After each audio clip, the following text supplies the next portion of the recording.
내가 원하지 않는데 남이 해주는 게 어디 있습니까? 세상에 그런 게 있어요. 상식적으로 독립운동 없이 해방 이룬 나라 단 한 나라도 갖고 와보세요. 계산 없는 도움이란 게 없어요. 소장님, 네, 요즘에 댓글을 보면서 화가 좀 많이 나가지고. 댓글 많이 보지 마요. 근데 박명수 형아가 얘기했잖아요. 칭찬 댓글만 본다고.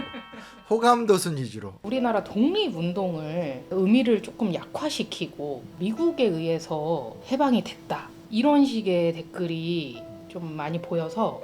최근에 그렇게 나오죠. 그러니까 이건 팩트임. 팩트를 갖고 장난치지 말라고 얘기했더니 이건 팩트임 하면서 맥락과 논리를 무시하는, 무슨 목적인지 잘 모르겠는데 어찌됐건 요즘에 그런 얘기 많이 해요. 독립운동으로 독립되고 해방된 게 아니고 미국 때문에 해방이 됐다, 다 미국 때문이다, 이렇게 얘기하는 거 저도 많이 봤어요. 그래서 무시하고 있었는데 굳이 물어보신다면 답변해드리도록 하겠습니다. 자, 세상 단순한 주장이죠. 세상에 그런 게 어디 있어요. 상식적으로 내가 원하지 않는데 남이 해주는 게 어디 있습니까? 엄마나 아빠한테 저기 뭐야 이렇게 추파춥스 하나를 얻어먹으려고 해도 아빠 사줘잉 뭐 이래야지 얻어먹는 거 아닙니까? 그거는 기본적으로 말이 안 된 거예요. 애초에 성립할 수 있는 주장이 아닌 거죠. 독립운동 없이 해방 이룬 나라 단 한 나라도 갖고 와보세요. 그런 나라 어디 있어요? 독립운동을 하지 않고 독립한 나라가 어딨냐고요.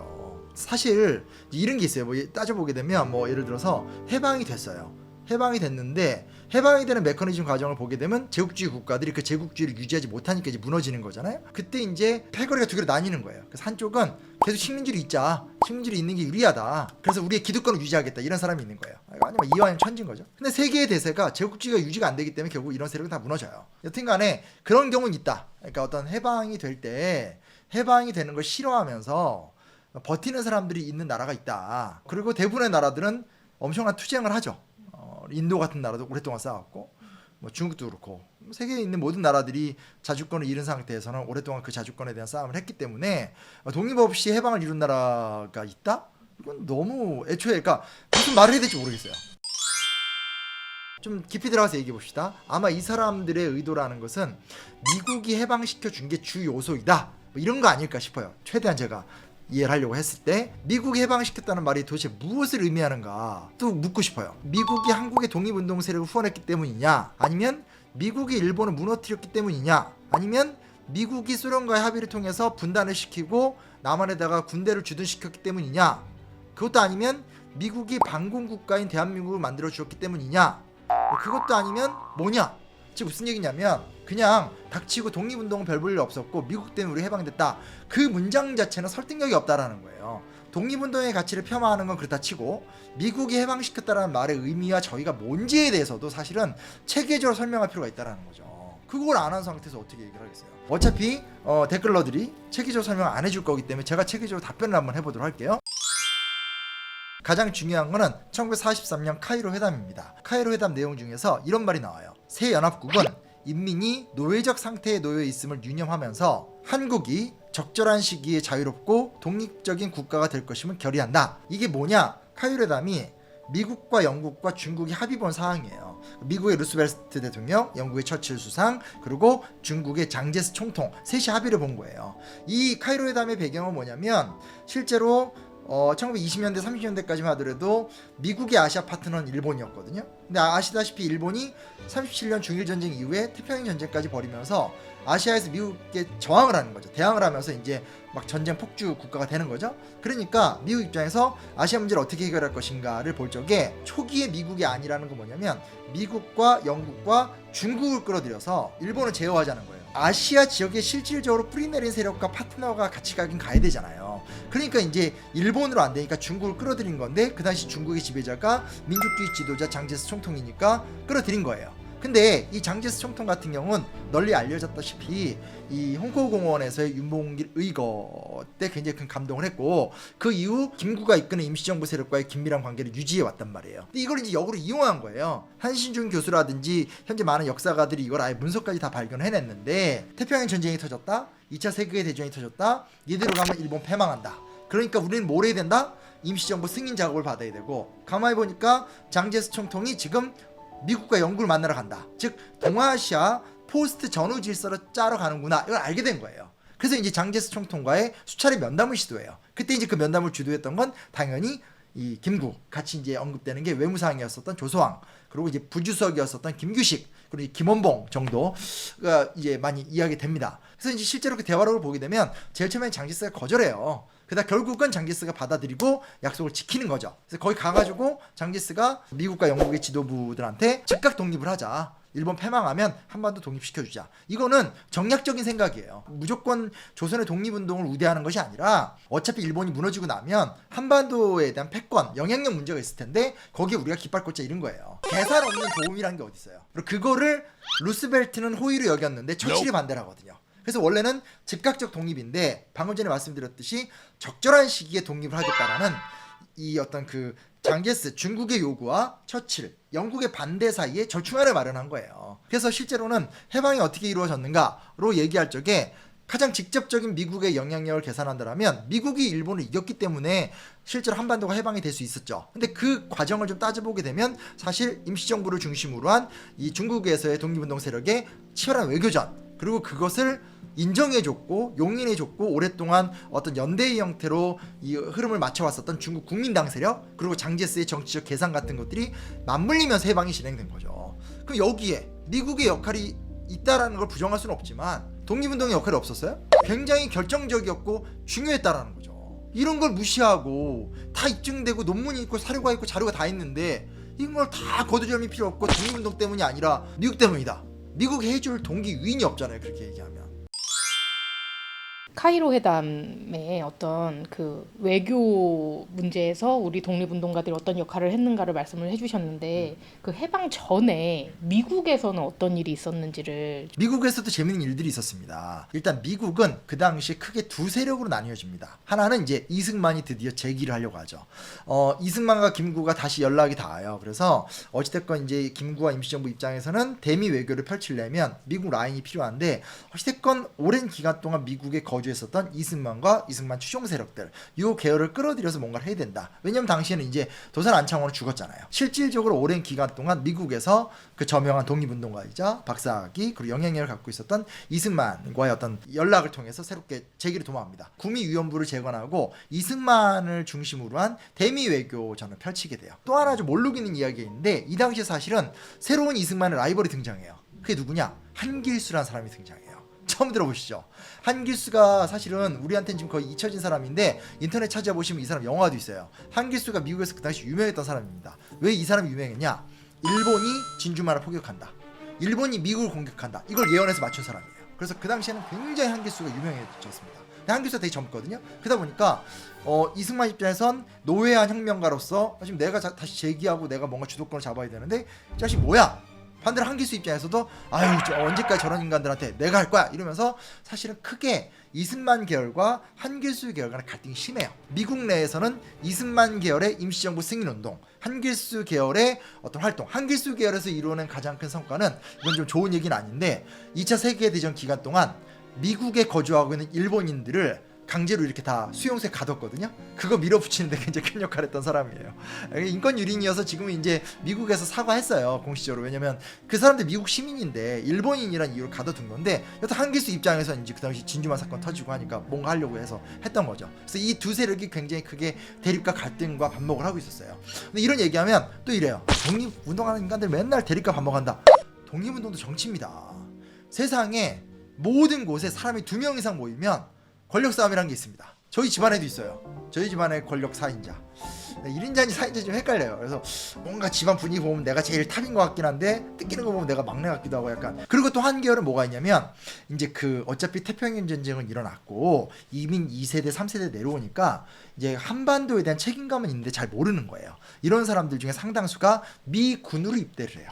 그래서 이제 미군이 돼서 일본과 싸우는 사람들이 있어요. 그중에 대표적인 게 도산 안창호의 딸 안수산. 안창호 집안 얘기하면 또 눈물 나오는데 그거는 저희 또 안창호 편 꼭 보십시오. 되게 재밌습니다.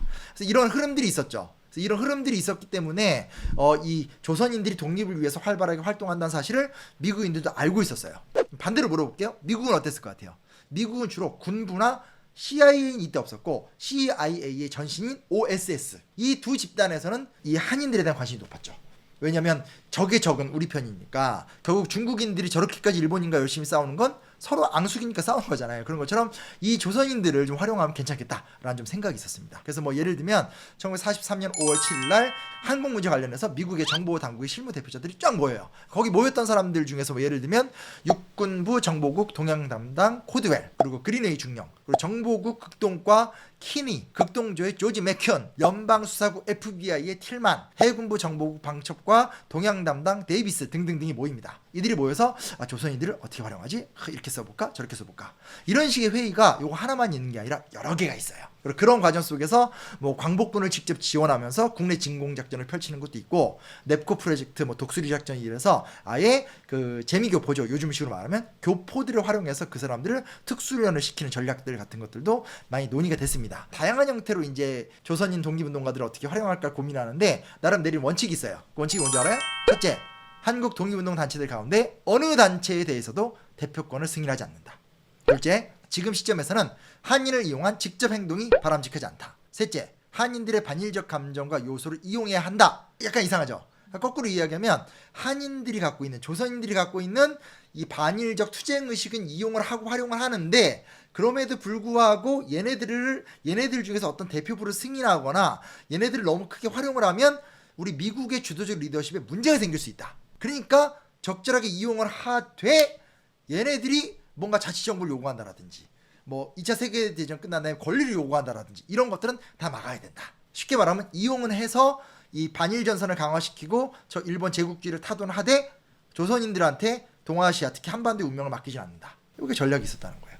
자, 이건 뭐라고 말씀하실래요? 그러면 이런 얘기하면 여기서 또 이제 어떤 분이 또 정반대분이 흥분하세요. 거의 미국 놈들이 이럴 줄 알았어, 이 나쁜 놈의 새끼들 막 얘기해요. 근데 냉정히 얘기합시다. 미국 입장에서는 미국의 전쟁이에요. 미국이 이긴 다음에 미국이 원하는 동아시아상을 설계하고 싶은 거죠. 당시 미국인들 입장에서 조선이 어디 붙어 있었는지, 한반도가 어딘지 알 게 뭐예요? 알더라도 한반도라는 거 일본의 식민지잖아요. 조선인과 일본이 구분 못한단 말이에요. 그래서 해방 직전에 미국 내 상황은 어땠느냐? 이승만과 한길수 양대 계열이 대립했어요. 사실은 이승만 같은 경우는 좀 반공 외교 같은 거 펼치면서 거꾸로 임시정부 외교 승인에 굉장히 문제를 많이 일으킵니다. 왜냐하면 너무나 반공적 발언을 많이 해서 소련의 심사를 거스르고 이러면서 임시정부 외교 활동에 큰 해를 끼쳤다.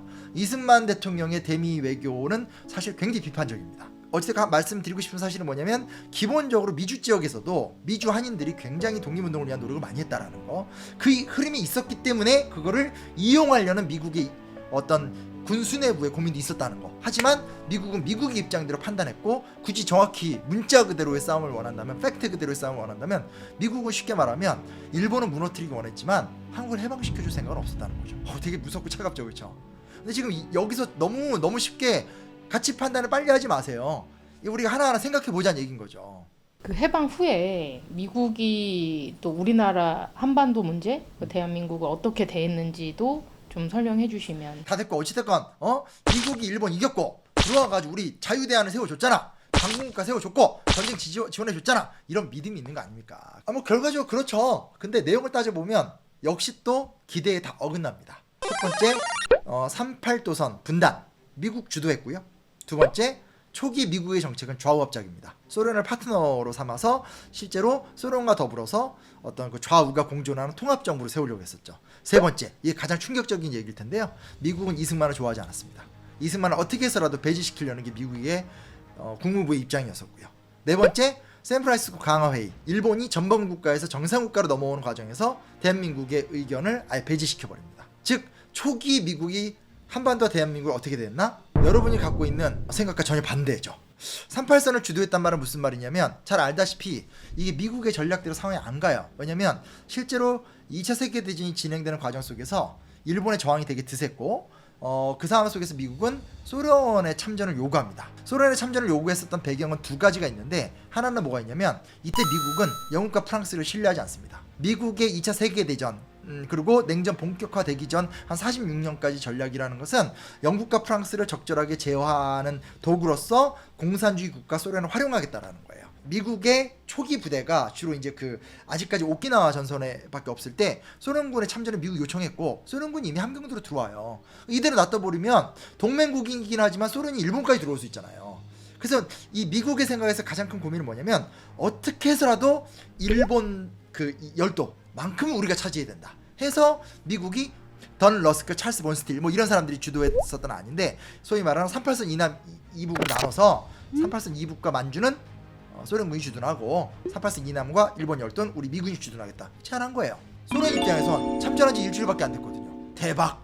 오케이. 이러면서 실제로 한 4시간 만에 합의가 되고 이렇게 되죠. 물론 이제 38선 분할안 같은 경우는 그 전에 이미 미 전쟁부 작전국이라든지 미국 내에서 계속 여러 가지 어떤 아이디어를 내면서 한반도를 어떻게 분할할까에 대한 연구의 결과다. 뭐 이런 주장도 있지만 여튼 중요한 사실은 뭐냐면 미국의 국익과 이 동아시아 질서를 설계하는 데 있어서 사실은 한반도의 분할을 적극적으로 제안했던 건 미국입니다. 그리고 그 배경에 뭐가 있냐면 이때까지만 하더라도 미국은 소련과 함께 뭔가 이 세상을 이끌어가고 싶었던 거죠. 그러다 보니까 딱 이제 우리나라의 주둔해 보니까 가만히 보니까 진짜 위험한 인간 2명이 온 거예요. 그 2명이 누군지 알아요? 이승만하고 김구인거예요. 아, 이승만 이거 완전 골수방공주의자. 완전 막 진짜 공화당 내에서도 완전 좀 극우적인 너무 골치 아픈 거예요. 또 하나 김구가 왔어. 임시정부. 우린 임시정부 얘기하면 감동이지만 미국 사람들 입장에선 파시즘 아니야? 이런 거 있잖아요. 이거 완전 히틀러 좀 비슷한 건데 이러면서 그 약간 블랙 타이거들인 거죠. 골치 아픈 노회한 오래된 여전히 조선 왕조를 기억하고 있고 조선의 독립과 자주권을 외치는 저 노회한 혁명가들 전혀 좋아하지 않았어요. 미군정 핵심적인 생각은 좌합적이죠. 소련과의 동의 그 과정 속에서 여운형, 김규식 뭐 이런 사람들 혹은 이제 뭐 이건 좀 나중 얘기긴 하지만 서재필 같은 사람 뭐 끌어들이려고 하면서 뭔가 조금 더 온건한 정보를 만들려고 했었죠. 그리고 그 과정 속에서 사실은 이승만을 배제하기 위한 조직적인 전략 같은 것들도 굉장히 많았어요. 이런 과정들을 생각해 본다면 사실은 해방 이후에 미국이 어땠느냐라는 것은 오늘 우리가 알고 있는 결과론적인 이야기들 있죠. 반공, 이승만 그리고 자유민주주의 애초에 이걸 목표로 하지 않았다라는 거예요. 미국 입장에서 일본을 어떻게 해결할 것이냐, 동아시아에 어떤 판을 짤 것이냐. 근데 이제 이게 그 뜻대로 안 되고 결국 뭐 이스만 정권 수립되고 북한의 김일성 정권 수립되고 한국 전쟁이 터지고 하는 그 과정 속에서 지금 전혀 다른 모양으로 흘러왔기 때문에 적어도 많은 분들이 너무나 쉽게 이야기하는 결과론적 접근 방법은 틀렸다라는 거예요. 미국에 의한 판단과 결과의 영향을 또 무시할 수는 없어요. 다만 미국이 어떤 태도로 접근했는가, 어떤 식으로 동아시아를 설계했는가에 대한 냉철하고 객관적 인식 속에서 그 결과도 보고 미래도 예측하고 이렇게 가는 게 건전한 역사 인식 아닙니까?